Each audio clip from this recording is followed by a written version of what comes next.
The air in the courtroom tasted of ozone and ancient, settled dust. You blinked, trying to clear the haze, but your vision only sharpened to reveal a high vaulted ceiling stretching into an infinite, suffocating darkness. You were 80 years old.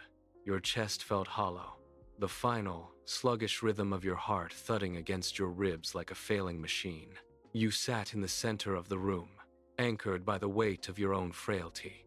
Before you sat a judge. He lifted his head, and the movement was slow, deliberate. You froze. He had your eyes. He had your face. He was the man you were supposed to become, stripped of every excuse you had ever manufactured. The silence was absolute until he raised his hand. He gripped the gavel, his knuckles white against the dark wood. He slammed the gavel down. The sound hit the room like a gunshot, vibrating through your marrow. He leaned forward. "Call the first witness," he commanded. The trial had begun. A dark figure drifted from the fog, coalescing into a jagged, shifting shape. It was the business you abandoned in 2026. It stared at you with hollow, accusing eyes, pointing a trembling finger that seemed to pierce your very skin. "He killed me," it whispered, the sound vibrating through the floorboards and rattling your teeth. "He chose the glow of a screen over the work of a lifetime." You tried to look away, but the judge turned the page of a massive black file, his gaze pinning you to the chair. A second shadow detached itself from the gloom. It was your body, once strong and capable, now withered and weak. "He traded my potential for the comfort of a warm bed," the shadow declared, its voice a hollow echo of your own. You opened your mouth to protest, to blame the economy, to blame the lack of capital, to blame the world itself, but your throat felt as if it were filled with dry, abrasive sand. No sound emerged. You were exposed, stripped of every justification, forced to witness the wreckage of your own choices. The room grew colder, the darkness pressing in. You forced your jaw open, desperate to cast the blame outward. You wanted to scream about the shifting economy, the lack of startup capital, the sheer weight of the world against you. But the words turned to grit in your throat. You coughed, tasting dust and failure. The judge leaned forward, his face inches from yours, his eyes reflecting the same hollow light as the shadows. He did not shout. He spoke with a cold, surgical precision that cut deeper than any blade. "I faced the same nights," he said, his voice steady and devoid of pity. "I walked the same path. I felt the same cold. I knew the same fear." He tapped the desk, a sharp, rhythmic sound that matched your racing pulse. "The only difference is that I moved when I was afraid. You chose to remain still." He stood up, the wood of his chair scraping harshly against the stone floor. A sound like grinding bone.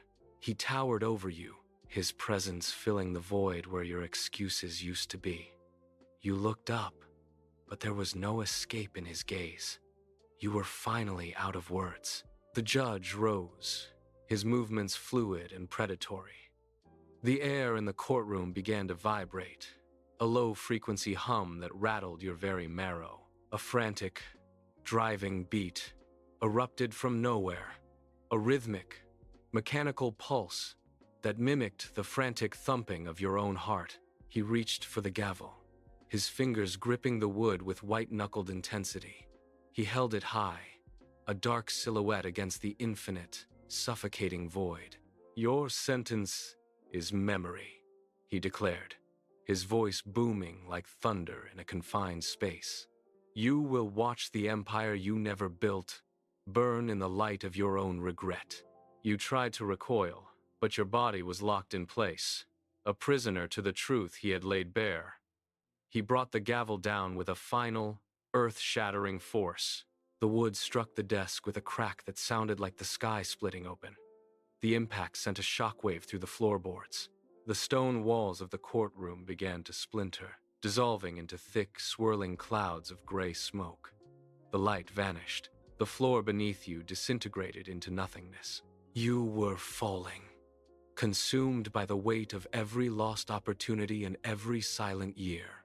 The smoke swallowed your vision, turning the world into a chaotic, suffocating blur. You gasped, your lungs burning as you inhaled sharp, cold air. The smoke vanished. You were sitting at your desk. The clock on your phone read 2026. The silence of the room was heavy, but your heart was hammering against your ribs. You looked at your hands. They were young, steady, and capable. You stood up, pushing the chair back. The screen of your phone glowed, reflecting the intensity in your eyes. The trial had not started yet. You reached for your notebook. You picked up the pen. The judge was gone, but the evidence was now in your hands. You were no longer waiting for a verdict. You were writing it.